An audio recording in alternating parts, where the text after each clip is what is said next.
இன்றைக்கி ஸ்பெஷல் வந்து நெய் பொடி இட்லி பண்ணுறோம். அது தேவையான பொருட்கள் 3 idli, 2 table spoon oil, 3 table spoon நெய், இட்லி பொடி 2 டேபிள் ஸ்பூன், கருவேப்பிலை ஒரு கப்பு, பெரிய வெங்காயம் 1, தேவையான அளவு உப்பு.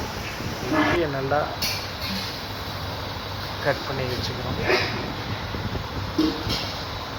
ஒரு இட்லியை வந்து 3ஆக கட் பண்ணி இந்த சைடு கட் பண்ணி வச்சுக்கணும்.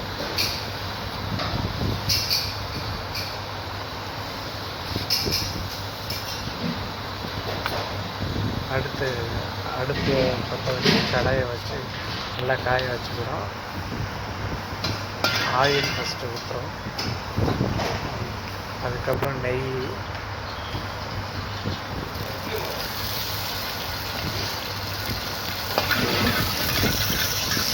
அதுக்கப்புறம் கருவேப்பிலை போடுறோம்.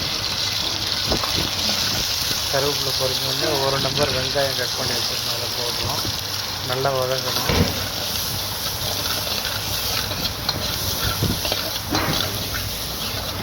நல்லா வதங்கினதுக்கப்புறம் நம்ம கட் பண்ணி இட்லியை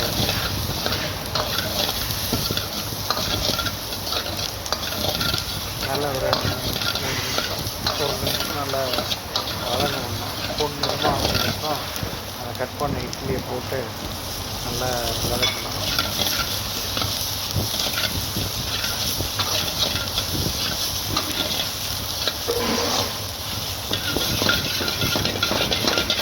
நல்லா மிக்ஸ் பண்ணிவிட்டு அந்த இட்லி பொடி மட்டும் ஆட் பண்ணுறோம். அதுக்கப்புறம் சால்ட்டு தேவைன்னா அப்படின்னா இட்லி பொடியிலே சால்ட்டு இருந்ததுனால அதே அளவுக்கு போடுறோம். தேவையான சால்ட்டு பத்தலைன்னா உங்களுக்கு நீங்கள் ஆட் பண்ணிக்கலாம்.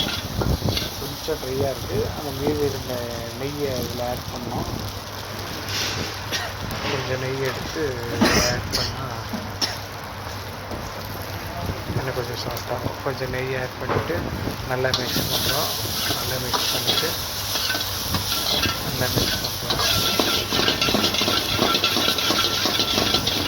பண்ணிவிட்டு அதுக்கப்புறம் ஒரு பிளேட்டில் சர்வ் பண்ணுறோம். குழந்தைங்க அருமையாக சைடிஷே தேவையில்லை, சட்னி சாம்பார் எதுவுமே தேவையில்லை, அப்படியே ஸ்நாக்ஸ் மாதிரி சாப்பிடுவாங்க. ரொம்ப டேஸ்ட்டாக இருக்கும். நெய் பொடி இட்லி.